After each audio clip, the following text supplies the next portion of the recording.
Alright, welcome back to Scale RC Customs. I got something a little bit different for you guys today. This is going to be Tim's Tiny Truck Takeover. I'm Tim, I'm Carl's son, but I work on the 24 scales.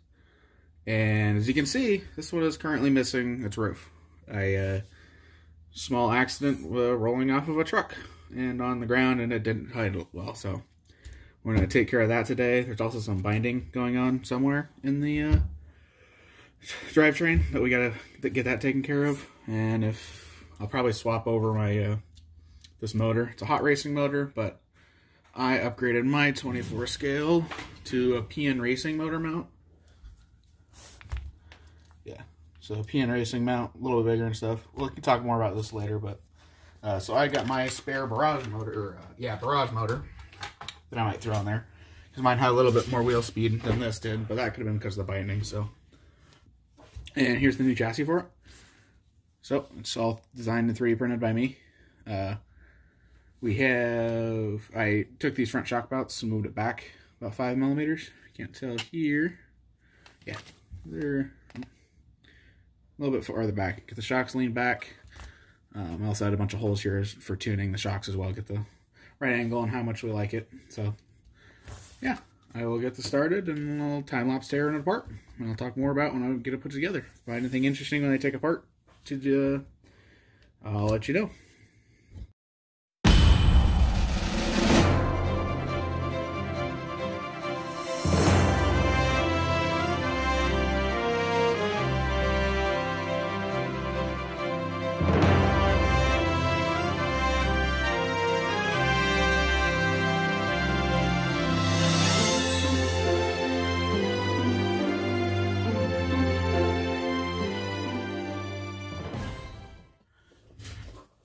Alright, so blown all apart now, chassis separated, went through and found out what was binding. These aren't standard ring and pinions, they're a worm gear setup, and they're kind of low in grease and they usually require a lot more, so everything spins freely now. There's no dragging in the axles. There's quite a bit when I first did it. So I'll talk a little more about upgrades that I've got on it. Now I've got a barrage motor in it. I believe that this isn't the ECX Barrage brand, but it's literally the same code. We like it. I like it so far. Got a hot racing motor mount for that as well. Motor plate to make it easier to go in install it. Okay, we have converted it to 4-link all the way around because that's the links that we had. We got some brass balls. Luckily, we found some ones online for the links to make that, so it was nice. What else do we got? Let me get this in frame.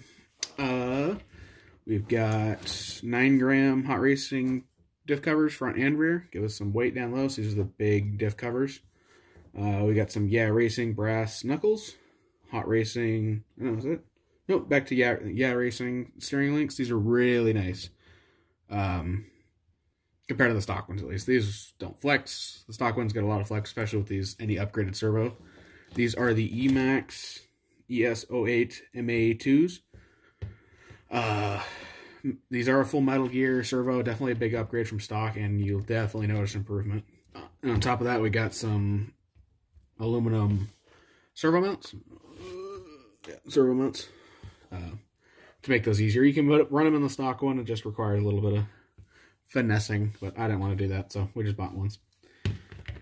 So yeah, and for the electronics, this is how I end up kind of having them stuffed in there. So receiver was on the side, motor and everything was here. Battery went up here. I cut down stock tray. Your ESC sat up above the rear link. So what we've got here is a Tekin BXR. It's the smallest thing we had on hand when we first put it together. But that'll get upgraded probably to a Fury Tech Lizard. Next, we've got some other upgrades coming for it too. So this'll, if we like the series, it'll keep going. We'll upgrade this and show some more videos and play with them. So we are running just a stock, like 10.2 AXIAL SCX24 or 10.3 3-channel radio receiver. It works actually really well. Let me pop it out of here so you guys can actually see it. Yeah, that was just double-sided sticky taped in. It's just the stock one. And the remote The third channel on it is actually really nice. It's right here. It's just got 2 buttons here. That way you're just using that for rear steer, and it actually works really well, surprisingly. So we're probably going to stick with that for now. So a little bit more about this cage. Here is, let me grab one that's not broken. So this is the first design. This is the second. Gray is second. Like I showed you earlier, the definitely shorter. It's about 5 mil shorter. So hopefully it'll tuck that servo in. I printed these out of PLA, but we got some new PETG filament that we'll probably print one out once the kinks get showed up, but we'll do a quick shot of the color of it. It's Scalar C Customs green, so we'll eventually get one on that. And finally came up with a name for this buggy. This was originally designed off the Lasernut Pretty Penny chassis. They're We Rock buggy chassis, so it's pretty close. Just the proportions are a little bit different, just to make it work with the 24 stuff. But because of that, and it's 24 scale, so it's tiny, we're calling it the Micronut. So, Micronut chassis. Let's see how that name sticks. See if you guys like it. Let us know. Let us know down in the comments below. That's the biggest change to this so far. I think we'll end up doing some window down bars right in here, just to support the roof a little bit. It doesn't actually need it a whole lot, because as long as you don't roll it off a truck like I did with this one, that won't happen. Also, my printer wasn't running the greatest, so it wasn't making the strongest prints, but it is running a lot better now that I've fixed some stuff on it. So what we're going to do today, after putting this together, we're going to change it up a little bit. Recently, I had extra Crawler Innovations foams for these. I had the softs and mediums. I put the mediums in the rear and the softs up front, I believe. They feel super, super soft. But with a truck this light, well, it's not light. All the weight's in the axles, which is great for this buggy. But because of that, it still works great. We haven't really sidewalled it a whole lot, so that's the only downside that we're looking at. But once we get outside and play with it more, we'll figure that out. I'm going to go ahead and slam this Micronut chassis with everything back in it. And we'll see how it goes.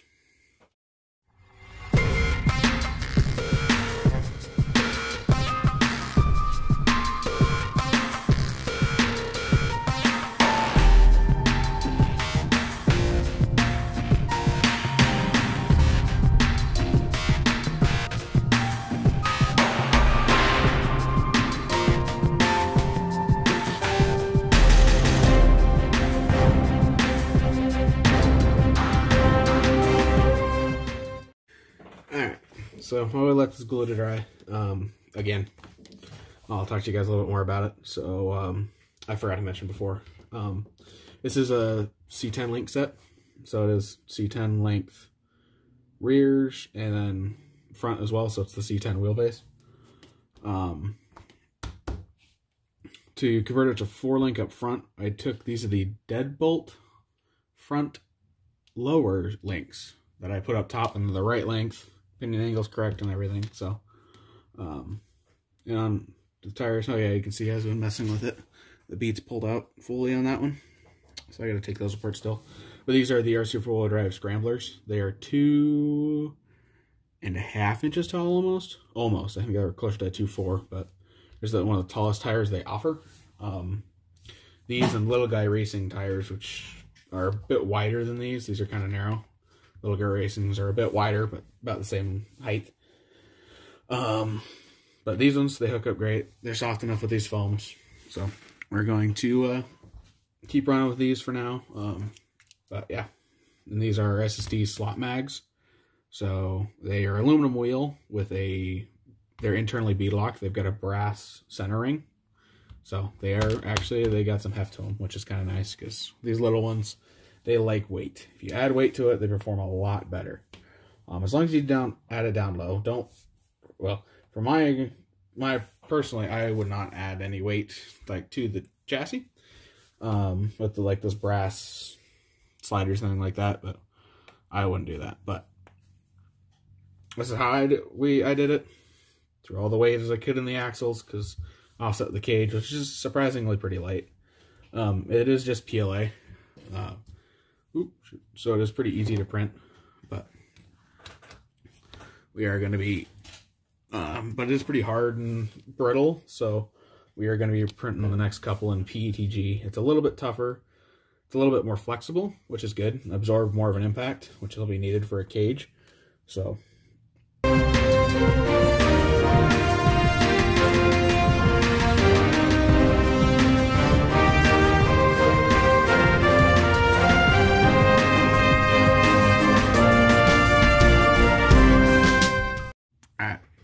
So, Micronut's done, up and ready. We're good now, so everything works. Rear steer. All good. So, got some upgrades that we're going to end up getting for this. The Fury Tech Lizard, more than likely. Some overdrive for the front. Also going to try and widen this out. It's pretty narrow, so we're going to get a little bit wider track width on it. We also have got some... gonna try and get some different batteries. These ones are kind of big. If you guys like this, let us know in the comments down below. If you want to see more 24 scale, more bench talk build videos like this, let us know. Please like and subscribe so you can always stay updated when we post new video. And if you like, it shows that you guys are liking what we're putting out. So you can follow us on Instagram and Facebook at Scale RC Customs. And you can see more updates on 24 scale and the big stuff. So overall, Micronut is back and ready to roll. So thank you guys for watching.